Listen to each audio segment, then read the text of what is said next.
It's the young companies, if you like, the gazelles, not the whales, that generate growth for an economy. And especially for New Zealand, you want to see companies that are fast growing. They're the ones that are going to make the difference in New Zealand. Investing in startups is a bit like the lottery, and that's why angels are so important, because if they're coming in and they've already done their own due diligence on the company and they're willing to put their own money into the company, you know that you've just improved the odds against a lottery of just throwing money into a whole range of companies. So when SCIF first got underway, there were no formal stats collected on the size of the angel investing industry, and there was a couple of angel groups that were around, but really it was quite an informal market. When we started collecting the stats back in about 2007, there was 25 million that was invested by angel investors.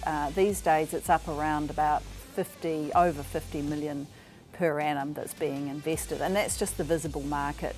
There's a much wider market, and we know that there are about, in fact, 15 angel investor groups that are operating in New Zealand. It's now a big and thriving market, and it supports lots and lots of new startups getting underway.